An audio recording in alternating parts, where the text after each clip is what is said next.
Who are the three greatest heels in WWE history? Why three? Because these three are the most successful heels of all time. Combined, they have a total of 44 world championships. They are Triple H, Randy Orton, and Ric Flair. The three of them were so great that, alongside Batista, they formed the group Evolution. Why is Triple H one of the greatest heels in WWE history? For one, it is written all over his face.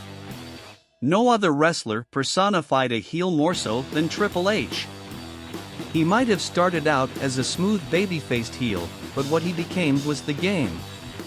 When Triple H first began wrestling in IWF in 1992, it was clear from the beginning he was going to be a heel.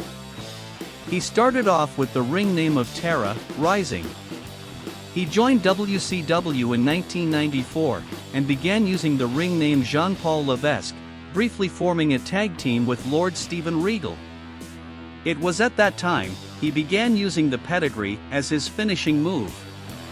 In 1995, Triple H signed with the WWE, and began using the ring name Hunter Hearst Helmsley, being presented as a Connecticut Blue Blood.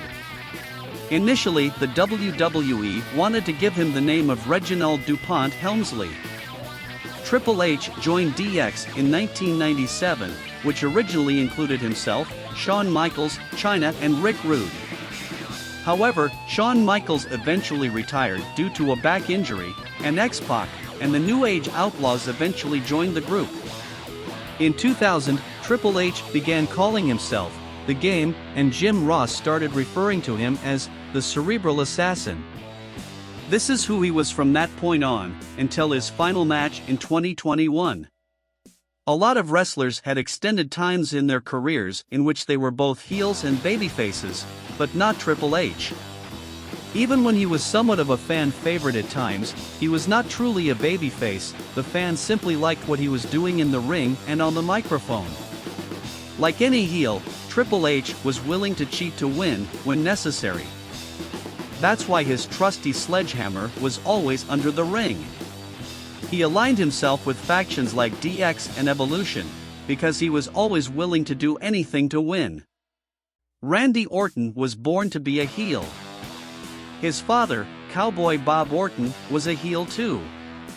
Orton has been a heel for the entirety of his career, since joining Evolution in 2002. Even at times when it would seem that Orton was less heel, like when he was a member of RK-Bro with Matt Riddle, he would still struggle with suppressing his true heel persona. Orton never had a problem turning his back on his so-called friends, like in Legacy. He was called the Viper, Legend Killer and Apex Predator for a reason, because he was about as trustworthy as a snake, and never had a problem doing exactly what he said he was going to do. Ric Flair's entire career was based on him being a heel. He was called the dirtiest player in the game for a reason.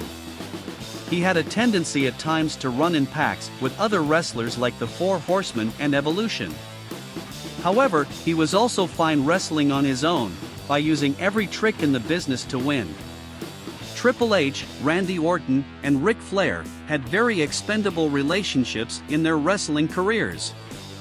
Meaning, when alliances outlived their usefulness, they were suddenly severed, and those individuals were quickly turned against. Triple H and Ric Flair were masters on the microphone, whereas Orton would talk less and deliver more. With Triple H having 14 world titles, Randy Orton also having 14, and Ric Flair having 16 title reigns, the most of all time, no other wrestlers can say they were ever as successful as heels as the three of them.